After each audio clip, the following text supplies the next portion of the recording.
Donald Trump is instantly folding in these talks with Iran. Donald Trump talked a big game. He said, we're putting a blockade all over the Persian Gulf. This is how we're going to threaten and punish Iran.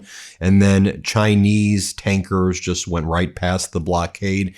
And then Donald Trump is still ranting and raving like a lunatic after his so-called blockade collapsed. You have CENTCOM bragging, we have 10,000 members of the military enforcing this blockade. Yeah, but like the Chinese tankers are going right around it, and all you're doing is causing more economic harm by preventing ships from getting into the Strait of Hormuz. You have the Iranian social media accounts mocking Donald Trump right now. They're writing, the Strait of Hormuz isn't social media. If someone blocks you, you can't just block them back. Also, Iranian social media is posting this, mocking Donald Trump. I won, I won, I won.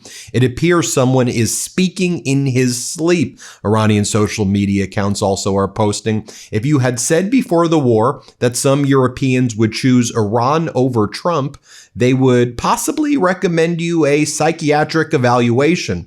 It's worth building up this right stance. Now, Donald Trump is saying, don't worry, we're going to have talks with Iran. We're going to continue our negotiations. Why? Donald Trump wants to manipulate the markets. And so after threatening a blockade and that this is going to make Iran surrender, Iran's like, no, we're not going to flinch at all. Donald Trump's like, let's do it again, but can we do it in Geneva or Riyadh? Or can we do it, I don't know, at some other location other than Pakistan? And Iran's like, nope.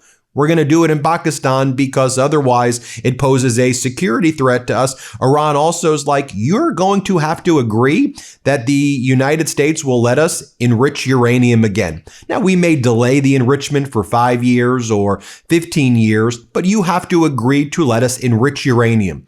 And the Trump regime's like, want to do it in like 20 years? And Iran's like, no.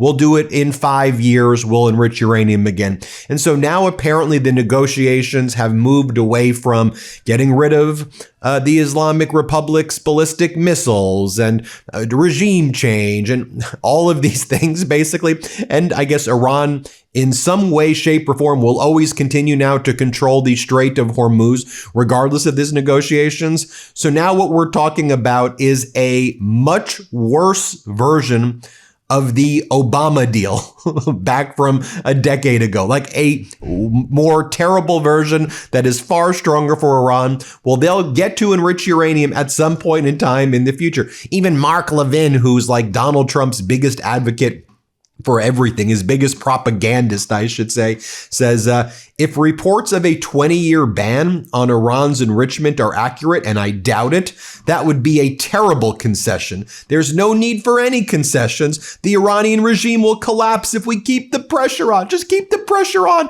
They're going to collapse, everybody. So, and Iran's like, you know what we also want? $260 billion right now in reparations, which we intend to either take from you as part of these negotiations, or we're certainly going to recoup them from profits from the Strait of Hormuz. So in some shape or form, the Strait of Hormuz profits to Iran, with the first $260 million going to them, will be reparations. They want it to be paid, though, directly from the United States and its Arab nation neighbors, and it seems the U.S. is likely going to concede in some form or fashion on that as well. So you remember when Trump and MAGA were like mocking Obama, like, you gave up $1 billion in cash on a plane, which didn't go down, by the way. I think it was just unfreezing certain amount of assets as part of a comprehensive negotiation. But you put $1 billion in cash on an airplane. Okay, well, you, Trump regime, have already given Iran tens of billions of dollars to date already to the Islamic Republic in the form of sanctions relief, because Iranian oil now does not have sanctions on it. Same thing, by the way, with Russia. The Trump regime removed all sanctions on Russian oil as well. And now you're considering $270 billion. The art of the deal, Donald. The art of the deal. I mean, it's the dumbest deal maker in the world. I mean, just think about what's going on in the world as well right now. I'll just give you another data point, right? So Kim Jong-un is out there testing all of these these different missiles. And not only is he testing the missiles, he's doing like these live broadcast reality show style things with Kim Jong-un, bragging right now about his nuclear weapons. And then as he's launching all of these missiles, bragging about the capability of his nuclear missiles to basically hit anywhere in the world. But see, the art of the Trump deal is you talk a tough game, then you allow someone like Kim Jong-un to build up his nuclear arsenal. And then when he starts bragging about it and talking about all of the nuclear weapons he has and how North Korea is a nuclear power and starts testing the ballistic missiles, we just pretend it doesn't exist. Like a miracle. It's all going to go away. Just pretend it doesn't exist. Let's talk about transgender athletes, or let's talk about bathrooms, or let's blame things on migrants. Nothing to see here over folks over here with North Korea or anything else that's going on. I mean, that is the Trump regime way. Oh, I should mention as well, Iran this morning. This is how scared they are of the Trump regime. Their social media folks who have been releasing these Lego style videos just released a video on Melania, apparently, that they're calling Epstein Queen. And then the lyrics are Epstein Queen. Epstein Queen. I'm just going to show you 4 seconds of this thing, okay? Just because this parody is ridiculous. Here, just play this clip right here. Epstein Queen. Epstein Queen. Anyway, going back to some of the data. So going back to some of the data that we have this morning, we learned that U.S. March PPI, that's the producer price index inflation, kind of the wholesale prices, is now up to 4%, its highest since February 2023. Core PPI inflation was unchanged at 3.8%, also the highest since February of 2023. We are now officially seeing inflation metrics in the US that are 4% or higher. Folks, inflation is back, but if you watch the Trump regime social media accounts today, they're bragging about this. Inflation's coming in lower than expected. Y'all said you were going to get rid of it. Y'all said that on day one, prices were going to go down, things were going to be great, it was going to be amazing. But here's how they're talking about it on state regime media, which calls itself Fox. They go, gosh, everything's just so expensive. You think? Here, play this clip. Let me think.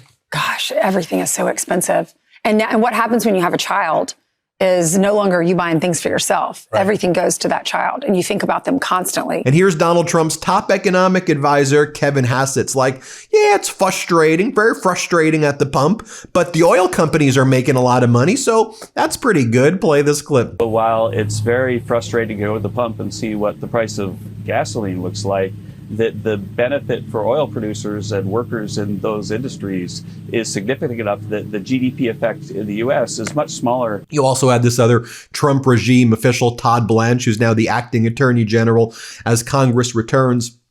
He's like, we ain't doing anything more. This is what their big announcement was today. We ain't doing anything more with the Epstein files at all. Nothing to do here with the Epstein. We've turned over all of the Epstein files already. Here, play this clip. I know that you have the authority to go ahead and release more, do you not?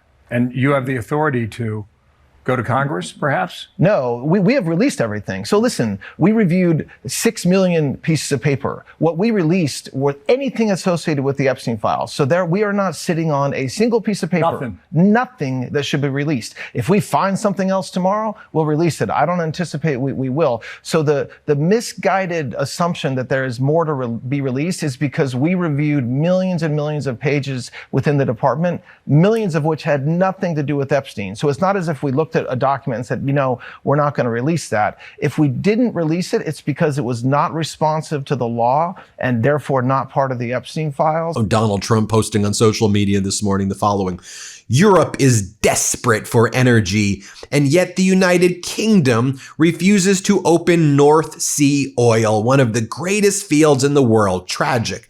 Aberdeen should be booming. Norway sells its North Sea oil to the UK at double the price. They are making a fortune.